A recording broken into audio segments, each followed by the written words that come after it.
दिनों से मैं देख रहा था कि इसमें काफ़ी हमें जो रिक्वेस्ट्स हैं वो आ रही थी इस तरह की कि चंबा शहर पूरा सील कर देना चाहिए या सारी एक्टिविटी बंद कर देनी चाहिए या इस तरह से। और दूसरी तरफ इस तरह की भी रिक्वेस्ट आई कि सब कुछ खोल देना चाहिए, दोनों तरफ की। तो इसमें दोनों तरफ की जो चीज़ें हैं उसके ऊपर आज एक तरह से आई सी, इसको हम कह सकते हैं कि हमारे पास थोड़ा सा डाटा जो है, हमारे कोई भी डिसीजन जो है उसके पीछे डाटा जो है बड़ा सेंट्रल रोल प्ले करता है। तो हमारा जो डाटा है वो इस तरह से, एक तो पहली चीज़ ये है कि इसमें कुछ लोगों में ये बड़ी भ्रांति है कि चंबा में हालात बहुत ख़राब हो गए। मैं हमेशा ये कहता हूँ कि हालात का ख़राब होना या ना होना और आंकड़ों का ग्राउंड ट्रूथिंग जो है ना, ये दोनों जो है बड़ी एक आपस में इंटरलिंक्ड चीज़ें हैं। अगर आपके केस ज़्यादा निकल रहे हैं तो हम इसको बिल्कुल पॉजिटिव वे में ले रहे हैं। ये जो केसेस ज़्यादा निकल रहे हैं ये हेल्थ टीम की एक, इसको मैं कामयाबी कहूँगा, ये हेल्थ टीम की एक, this is a success of the health team. और ये जो दिन रात काम कर रहे हैं, आपका सबसे पहला जो सैंपल पकड़ा गया, जिसके बाद ये सारे सैंपल जो बाद में लिए गए, वो एक रैंडम सैम्पलिंग के ऊपर लिया गया है। उसमें किसी भी तरह के ना कोई सिम्टम थे, ना उसमें किसी भी तरह का कोई लक्षण ही बोलेंगे, सिम्टम या लक्षण नहीं थे। वहाँ से जब वो आए तो उसके बाद वो चीज़ें जब की गई, प्राइमरी कॉन्टैक्ट ट्रेसिंग की गई, सब कुछ किया गया, तो उसके बाद ये केसेस निकल रहे हैं। मगर केसेस ज़्यादा निकलने का मतलब ये नहीं है कि जो लोगों के अंदर जो एक थोड़ी सी विचार आ रहा है कि यहाँ चंबा में हालात बहुत ख़राब है, ऐसा कुछ नहीं, ऐसा कुछ नहीं है। मैं इसलिए कह रहा हूँ, ये आंकड़ों के बेसिस पे कह रहे हैं कि मान लीजिए केसेस आपके बढ़ रहे हैं, वो हम सबको पता है कि ये बढ़ेंगे। ऐसा नहीं, आप इसमें सेक्लूजन के साथ तो हम जी नहीं सकते ना अब, क्योंकि अनलॉक फेज़ 3 चल पड़ा है, जैसे अनलॉक फेज़। तो ये अनलॉक फेज़ में जब हमारा आपस में थोड़ा सा मेल जोल होगा, मार्केट्स खुलेंगी, तो ये केसेस बढ़ेंगे, ऐसा नहीं। बट सवाल ये है कि हमारा जो रिकवरी वाला जो डाटा है वो भी बड़ा इंपॉर्टेंट है। आप देखिए पिछले 3 या 4 दिनों में हमारी 31 रिकवरीज भी हुई। तो ये रिकवरीज जो है इसके ऊपर भी ध्यान देना जो बड़ा ज़रूरी है। सवाल ये था कि इस तरह का जो एक है वो सबसे पहले जो एक आम जनरल पब्लिक में परसेप्शन है वो नहीं होना चाहिए। अब जो है, क्योंकि इसका देखिए ना, आप सब कुछ अभी जो हमारा टाइम है वो ये समझने का है कि हमें किस तरफ जो जाना है। जो अनलॉक की तरफ हम इसलिए कह रहे हैं कि अब आप सारे इसको बंद करके आप वैक्सीन आने का वेट नहीं कर सकते हैं। और जो बेसिक लाइवलीहुड है उसके ऊपर भी ध्यान हमें देना पड़ेगा कि लोग किस तरह से जीवन यापन कई लोगों ने करना है। जिनकी सैलरीज लगी हैं, जिनका वो है, वो तो चलिए अलग चीज़ है, बट सभी लोग जो है वो इस तरह से नहीं कर सकते हैं। सो थोड़ा सा इसमें जो बेसिक चीज़ है, सबसे इम्पॉर्टेंट चीज़ ये है कि हमें लक्षणों की समझ होनी चाहिए कि हमारे ऊपर अंदर किस तरह के अगर लक्षण आ रहे हैं तो इसका मतलब ये है कि हमारे अंदर ये संक्रमण हो सकता है। उसके लिए आज डॉक्टर साहब आपको थोड़ा सा ब्रीफ करेंगे। और दूसरी चीज़ ये है कि हमें लक्षणों से कैसे, लक्षण तो आगे वो आगे, उसकी एक तो रिपोर्टिंग करना बहुत ज़रूरी है और दूसरा ये है कि उससे कैसे बचना है। तो लक्षणों से कैसे बचना, उसके ऊपर हम बार बार ये कह रहे हैं कि पब्लिक और भीड़ भड़ाके वाली जगह हैं उनसे बचना जो है सबसे इम्पॉर्टेंट है। और दूसरा ये है कि जो हमारा सोशल गैदरिंग्स जो हैं, अब थोड़ी सी जब ढील मिलती है तो 50 की अगर नंबर बता दिया जाता है तो लोग उसमें कई बार ये सोचते हैं कोई देखने वाला नहीं है, तो 50 की जगह उसमें 100 लोग आ जाते हैं, 150 लोग आ जाते हैं। तो वो एक थोड़ा सा ना विस्फोटक होने की जो क्षमता है वो ऐसे सोशल गैदरिंग्स में थोड़ी सी ज़्यादा है। तो इस तरह की सोशल गैदरिंग से, भीड़ भड़ाके वाली जगहों से, और जो एक जिसको हम रूटीन लाइफस्टाइल बोलते हैं, वो रूटीन लाइफस्टाइल में जो हम सोशल इंटरमिंगलिंग करते हैं उससे बचना जो है that is the most important aspect. अगर उससे हम बच के रहते हैं तो मुझे नहीं लगता किसी को भी किसी भी तरह के संक्रमण की कोई चिंता होनी चाहिए। फिर भी जो लक्षण है वो डॉक्टर साहब आपको बताएंगे कि किस तरह का, वैसे इसमें लक्षण नहीं आ रहे हैं। जो मैक्सिमम हमारे पॉजिटिव्स आए हैं इनमें किसी भी तरह के सिम्टम्स जो हैं वो 2 या 3 केसेस हैं जिनके अंदर माइल्ड सिम्टम्स हैं, पर वो माइल्ड सिम्टम्स आ गए। अब इसका ये मतलब नहीं है कि वो सारे जो हमारे मेजॉरिटी केसेस हैं वो सारे जो हैं वो उसमें सिम्टम्स हमारे किसी भी तरह के नहीं पाए गए। और दूसरी एक चीज़ ये है कि थोड़ा सा जो एक सोशल बैरिकेडिंग हो रही है, किसी के घर में अगर कोई पॉजिटिव आ रहा है, अब मान लीजिए कोई पॉजिटिव आ गया, एक डिटेक्ट हो गया, इसका मतलब ये नहीं है कि उन्होंने सारे में फैलाया है। एक बंदा जो पॉजिटिव आ रहा है, कोई अगर 100 में से अगर पहला जो टेस्ट हो रहा है वो पॉजिटिव आ रहा है, तो इसका ये मतलब नहीं है कि उसने सब में फैलाया है। इसका मतलब ये है कि कहीं और से फैल के उसमें भी आ सकता है। और कॉन्टैक्ट हिस्ट्री ट्रेसिंग भी जो है वो थोड़ा सा अब थोड़ा मुश्किल इसलिए हो गया है क्योंकि अब काफ़ी टाइम से लोग जो है इधर उधर उनकी मूवमेंट थोड़ी सी बढ़ गई है। बट ओवरऑल जो जैसा कि पब्लिक व्यू भी आ रहा है, सब कुछ आ रहा है, उसमें हमें लगता है कि धीरे धीरे हमें अनलॉक जो है एक बड़ा केयरफुल अनलॉक जो है उसकी तरफ हम सबको बढ़ना चाहिए। डॉक्टर साहब आप थोड़े लक्षण बता दीजिए। कुल मामले आए हैं वो 279 मामले आए हैं और उसमें से अभी आज की तिथि में 155 एक्टिव हैं और 123 लोग रिकवर हो गए हैं। इन 155 में भी अधिकतर मामले पिछले 7-8-10 दिनों में आए हैं और इनके आने का भी कारण ये था कि हमारे एक डेंस पॉपुलेशन से कोई व्यक्ति रैंडम सैंपलिंग में आया और हमने एग्रेसिव उनकी कंटैक्ट ट्रेसिंग की। और जैसा सर ने बताया कि हमारे काफ़ी सारे मामलों में लक्षण नहीं थे। अभी लक्षण वाले 2 मामले हमारे डिस्ट्रिक्ट कोविड हॉस्पिटल धर्मशाला में उपचाराधीन है। जो DCHC में हमने district Covid health care facility Dalhousie में है, जहाँ पे हमारे अभी 25 लोग हैं, वो लक्षणों की वजह से नहीं है, वो वल्नरेबल हैं, एज ज़्यादा है, डायबिटीज़ है, तो हम उस मामले में थोड़ा अधिक सतर्क रहने का प्रयास करते हैं कि उनमें ऐसा कोई लक्षण डेवलप हो तो इमीडिएटली डिटेरियोरेट करें, तो हम वहाँ पे हमारी वेंटिलेटर की सुविधा, फिजिशियन की सुविधा, एनेस्थेटिस्ट की सुविधा, वो सब कुछ है। जैसे सर ने कहा, थोड़ा चिंता का माहौल बना पूरे शहर में, ज़िला में, कि बहुत सारे मामले आ रहे हैं। मेरा ये मानना है कि ज़्यादा मामले आए और लक्षण ना हो और कॉम्प्लिकेशन ना हो, ये कोई बहुत बुरा साइन नहीं है। हम धीरे धीरे एक पूल क्रिएट हो रहा है जो हेल्दी लोग हैं जिनमें एंटीबॉडीज़ डेवलप होगी और सब्सिक्वेंटली लेटर स्टेज पे वो हमें इस ओवरऑल इन्फेक्शन से लड़ने के लिए हर्ड इम्यूनिटी के रूप में विकसित होगी। इस समय पे हमारा फोकस जो है वो सैम्पलिंग में भी 2 चीज़ों पर है। एक तो जो मामले पॉजिटिव आ रहे हैं उनके close primary contacts. Close primary contact का मतलब या तो वो व्यक्ति सेम हाउस होल्ड शेयर करता हो, या खाना शेयर किया हो, या 15 मिनट से अधिक बहुत क्लोज कंटैक्ट, 1 मीटर के अंदर बहुत क्लोज अनप्रोटेक्टेड कंटैक्ट में रहा हो। तो हम उन व्यक्तियों की सैंपलिंग कर रहे हैं और एग्रेसिवली हमने प्रयास किया है, शहर में बैनर लगाए हैं कि जिस किसी को भी लक्षण आते हैं, मैंने 2 चिकित्सा अधिकारियों के जो लोकल हैं यहाँ के, उन्हीं के नंबर दिए हैं, वो इमीडिएटली उन्हें सूचित करें। मैं हम व्यक्तिगत रूप पर भी हमको मॉनिटर कर रहे हैं। किसी में भी लक्षण आते हैं, लक्षण जो है वो क्या है, गले में खराश, गला खराब होना, गले में दर्द, खांसी, बुखार तेज, सांस लेने में तकलीफ। लक्षण आने का मतलब ये नहीं है कि उसमें कोरोना हो गई। वो बहुत सारी बीमारियां हैं जो इस समय पे ऐसे सीज़न में अदर वायरल डिजीज़ भी होती हैं, मगर चूंकि किसी में लक्षण आएंगे तो हम उसका टेस्ट ज़रूर कराएंगे। अभी तक जितनी हमने शहर में एक्टिव केस फाइंडिंग कराई है, घर घर जाके लोगों का प्रयास किया है कि इन्फ्लुएंजा लाइक इलनेस के बहुत ज़्यादा मामले हमें इन्फ्लुएंजा लाइक इलनेस के जो सामान्य इस समय पे होते हैं उससे अधिक नहीं मिले हैं। तो ज़रूरत है कि हम एक लक्षणों के प्रति सतर्क रहें और दूसरी ज़रूरत है कि जो हमारी वल्नरेबल पॉपुलेशन है, 60 साल के अधिक की उम्र के लोग, जिन लोगों में मधुमेह, डायबिटीज़ की या हाइपरटेंशन की शिकायत है, अस्थमा की शिकायत है, या और कोई ऐसी बीमारी जिसमें शरीर की प्रतिरोधक क्षमता कम होती है, कैंसर है और इम्यूनिटी लोअरिंग डिजीज़ हैं, ऐसे लोगों को, गर्भवती माताओं को, छोटे बच्चों को अधिक प्रोटेक्ट करके रखें ताकि उनमें किसी से संक्रमण होने की संभावना कम से कम, क्योंकि ये वो ग्रुप है जिसमें कॉम्प्लिकेशन होने के चांसेस हो सकते हैं। हालांकि अभी तक का हमारा एक्सपीरियंस है कि हमारे जितने डायबिटिक मैंने DCHC डलहौजी में रखे हैं या बाकी लोग भी रखे हैं, उनमें भी लक्षण अधिकतर नहीं है।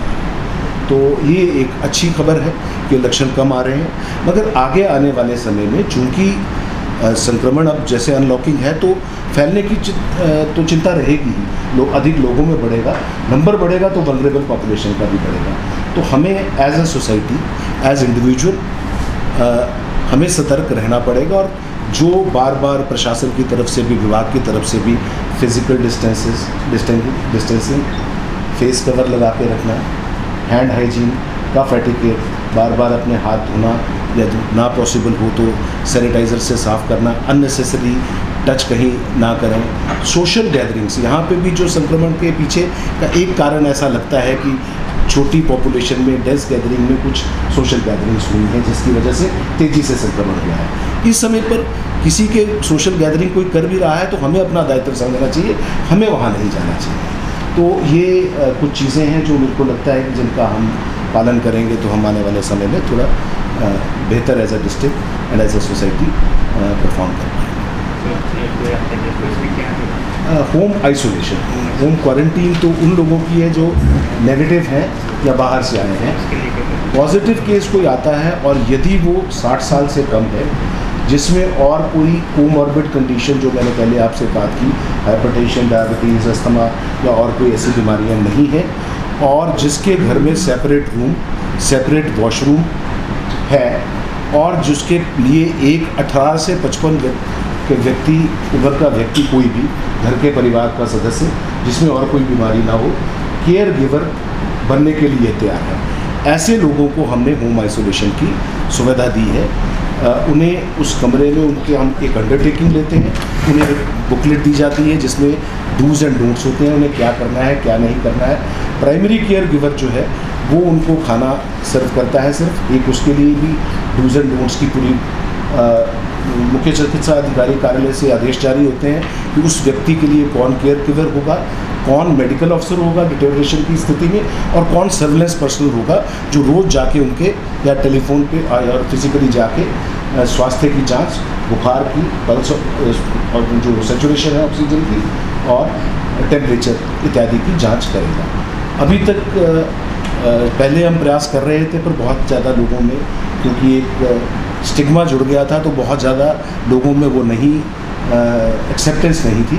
मगर रिसेंटली हम 2-3 दिनों में प्रशासन के सहयोग से अभी हम 7 लोगों को होम आइसोलेशन में रखने में कामयाब हुए हैं, और वो लोग सारे स्वस्थ हैं। और अब उससे उत्साहित होकर अगले मामले जो आ रहे हैं वो तैयार होने के लिए होम आइसोलेशन। मगर इसमें हम पर्टिकुलर है कि हम गाइडलाइंस की अवहेलना, यदि किसी हमारे पास कल परसों 2-4 मामले थे जो कह रहे थे नहीं जी हम घर में रहेंगे, हमारे पास बाकी व्यवस्था है, और उनकी उम्र ज़्यादा थी, हाइपरटेंशन थी, तो हम उन लोगों को ऑप्शन अभी तक नहीं दी।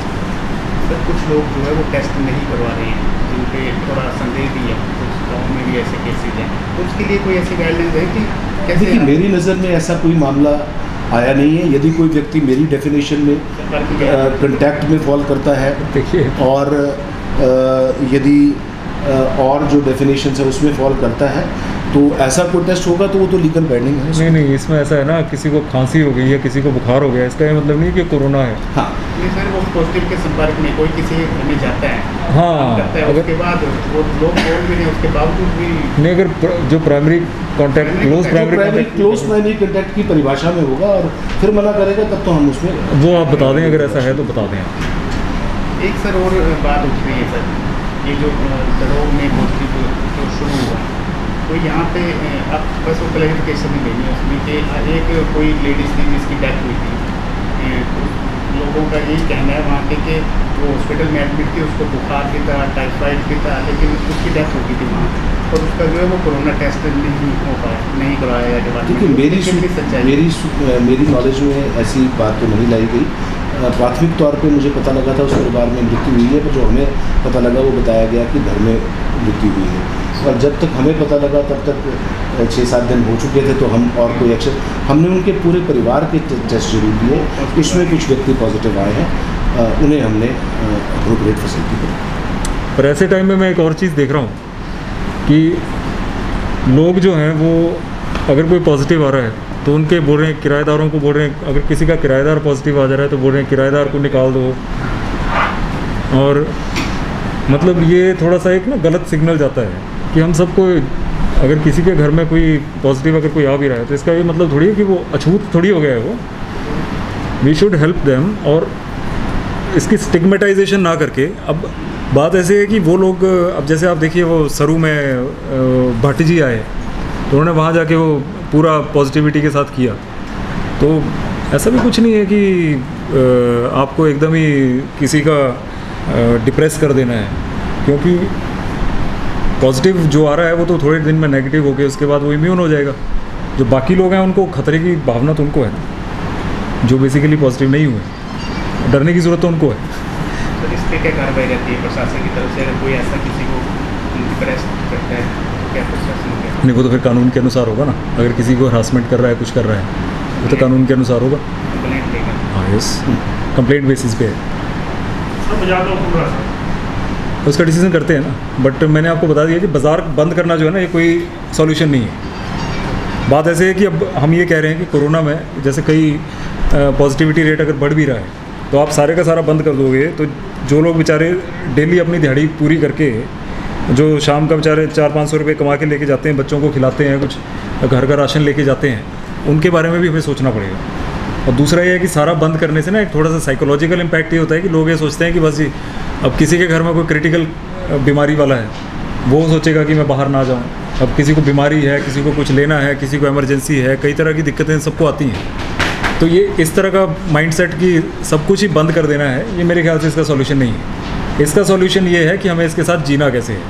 और वो 2-2.5 महीने पहले हमने पूरी इसकी गाइडलाइन निकाली थी और डीसी ऑफिस के पेज पे डाली है, वो एकदम आम भाषा पे डाली है, हिंदी में भी है, इंग्लिश में भी है। उसमें सारी चीज़ें बताई हैं। तो जैसे आपका जो चीज़ें हैं उसमें डाली हैं, पब्लिक प्लेस में कैसे बचना है, हैंड वॉशिंग करते रहना है, और सैनिटाइज़र का प्रयोग, ये सब उसमें डाला हुआ है। तो उसको थोड़ा पढ़ लें। और ये है, और कोई सवाल?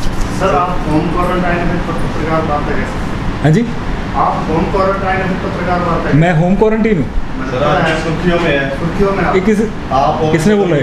10 अधिकारी और नेता सीएमओ साहब की नहीं, पुष्टि है। मैं होम क्वारंटीन नहीं, मेरी पुष्टि नहीं है जी, मेरे को नहीं पुष्टि हाँ, सर चर्चा में मतलब क्यों हूँ मैं हूँ? एक मिनट में उसमें बता देता हूँ। होम क्वारंटीन की मैंने कोई पुष्टि नहीं की। मेरे से सवाल ये पूछा ये किसने गया बोला? कि कोई लोग कोई पत्रिका में आया।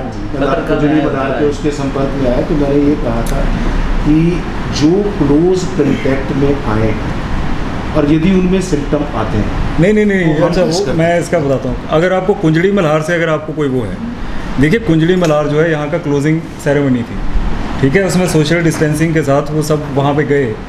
अब जैसे अभी मैं मास्क खोल के बैठा हूँ, उस टाइम अगर कोई चीज़ सर्व हो रही है, कुछ हो रही है, बैठ गए, हम ऐसे बैठ गए, हर चीज़ की कोई वो होती है ना, तो उस टाइम सभी लोग बैठे हुए। पर उस टाइम जो डेफिनेशन जो है प्राइमरी क्लोज कॉन्टैक्ट की, जो भट्ट साहब हैं उनके साथ जो गा रहे थे, उसमें भी तो नेगेटिव आए हैं ना। So it can not be ascertain कि उस टाइम वो पॉजिटिव थे नहीं थे, जो भी है। और सारे लोग जो उनसे 3-3, 4-4 मीटर की दूरी पे बैठे हैं। 1 मीटर की दूरी हाँ, को प्राइमरी कॉन्टैक्ट हम मानते हैं। और ऐसा नहीं, अगर हम मेरी स्टेटमेंट सिर्फ ये थी कि जो व्यक्ति उस समय पे कोई 1 मीटर के अंदर आया है या उनके साथ क्लोज कंटैक्ट में रहा है, वो एज पर प्रोटोकॉल यदि वो सिम्टोमेटिक होता नहीं सर, है। मैसेज जो गलत गया ना, सदर विधायक और डी साहब के बारे में बताया गया कि ये होम क्वारंटाइन हो गए 14 दिन के लिए। पब्लिकली एक गलत मैसेज पहुंच गया। नहीं, लोग तो सोच रहे हैं कि साहब अंडरग्राउंड हो गए, अब हमारा काम नहीं होगा। अरे अंडरग्राउंड में 3 दिन छुट्टी पे था, मैं बाहर था गया वो मैं छुट्टी कर गया हुआ था, वो छुट्टी हुई। आज की लेटेस्ट खबर है सर, आज की बात है। नहीं, मैंने नहीं पढ़ी ये खबर। अगर होगी तो ऐसा है नहीं, अगर होगा तो देखो ना, ऐसे अगर हम कहीं आएंगे ना, सबसे पहले हम खुद ही हो जाएंगे। हम उससे चल रहे हैं वॉलंटरी उससे। अब हम ये तो डॉक्टर साहब के साथ डेली है। ये तो इनफैक्ट ऐसे है कि शुरू में मैं आपको बताता हूँ,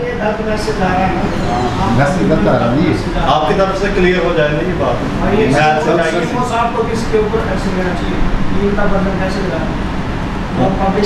चलो इसको देख लेते हैं। पर मैं आपको शुरू में बताऊँ ना, मैं शुरू में जब कोरोना की जब शुरू हुई थी, तो मैं एक दिन राउंड पे गया, मेरे को लगी हवा, और हवा में फिर मेरे को आ गया थोड़ा सा बुखार। और आप ये समझिए कि जो फ्रंट लाइन वर्कर्स हैं ना, हम तो हैं ही, हम तो चलो थोड़ा तब भी डिस्टेंस बना के रखते हैं। जो फ्रंट लाइन वर्कर है, जो घर घर जा रहा है, जो इनका जाके ACF कर रहे हैं, अब आप उनकी भी सोचिए ना। जो सबसे ज़्यादा डर है वो हमें खुद रहता है। हम खुद डरे हुए रहते हैं कि कहीं हमारे अंदर कोई लक्षण ना आ जाए। और जब उस दिन मेरे को थोड़ा सा बुखार आया, मैं खुद इनके पास पहुंच गया कि मैंने कहा अगर ऐसा है तो मेरे टेस्ट कराओ आप सबसे पहले। मतलब ऐसा नहीं है, हम खुद अपना टेस्ट कराने को, हम तो खुद वॉलंटरी तौर पे हम ये कहते हैं। और अगर ऐसी कोई स्थिति आएगी, हम तो खुद ही क्वारंटीन हो जाएंगे, ऐसा कुछ नहीं है। पर ये कल आपका स्वतंत्रता दिवस, अगर ऐसा तो बता दो कल स्वतंत्रता दिवस भी है नहीं, चलिए उस चीज़ को छोड़िए। पर ऐसा मेरे ध्यान में नहीं था। ये अच्छा हो मेरे ध्यान में आप ले आए। कोई पॉजिटिव का तो नहीं लिखा हुआ कुछ कि पॉजिटिव भी अच्छा नहीं, पर पॉजिटिव हम सबको ना वैसे ही रहना है, पॉजिटिव जी, वैसे नेगेटिव रहना है बीमारी से, पर वैसे पॉजिटिव रहना है। यस, थिंकिंग में पॉजिटिव। क्योंकि मैं उस दिन एक देखिए ना, मेरे पास कई लोगों की जब हमने बंद किया, तो कई लोगों ने हमें भेजा कि हम जी बड़े डिप्रेस हो गए, ये हो गया, घर के अंदर कैसे रहें। फिर मैंने इसके लिए एक आपका लाइव सेशन उसमें भी डाला था कि आप अच्छी मूवीज़ देखिए, कुछ अच्छा घर में पकवान बनाइए, बच्चों के साथ खेलिए, बड़ों के साथ बातचीत करिए, कुछ कॉमेडी के सीरियल्स देखिए, तो ये चाय पीजिए, घर में कुछ करिए। मतलब ऐसा क्या है, मतलब ऐसे चिंतित होने से तो आपका ये नहीं होगा ना। अगर आप चिंतित रहेंगे तो हो सकता है कुछ नेगेटिव टॉक्सिन्स, वो बोलते हैं ना, जब आप नेगेटिव हो जाते हैं, देखिए पता क्या होता है, नेगेटिव होना जो है ना, नेगेटिव होने में हमारे अंदर ऐसे टॉक्सिन्स पैदा होते हैं, उससे वैसे बीमारी लग जाती है। आपको कोरोना नहीं होगी या कोविड नहीं होगी बीमारी, आपको कोई और बीमारी होगी। तो इसलिए पॉजिटिव रहना चाहिए, पॉजिटिव चीज़ों को देखना चाहिए। तो ये एक मेरा थोड़ा सा आप सबसे रिक्वेस्ट है। तो और कोई अगर आपका सवाल है, कोई संदेह है, हमें ऐसा लगता है जो हमारी डिस्कशन भी हो रही है, लोगों से हम काफ़ी ले रहे हैं कि मार्केट्स को बंद करना जो है ना, वो किसी भी तरह से इसका सॉल्यूशन नहीं है। वो एरियाज नहीं करते जाए ना जी, इसमें हॉटस्पॉट है या कोई ऐसा वो बंद है। हाँ, धीरे धीरे जो आपका कंटेनमेंट जोन है ना, आप दिल्ली में देखिए, जहाँ पे भी आपके मुंबई में देखिए, हॉटस्पॉट्स की जो कंटेनमेंट जोन्स की जो डेफिनेशन है ना, वो उतनी क्लोज होती है, नैरो डाउन।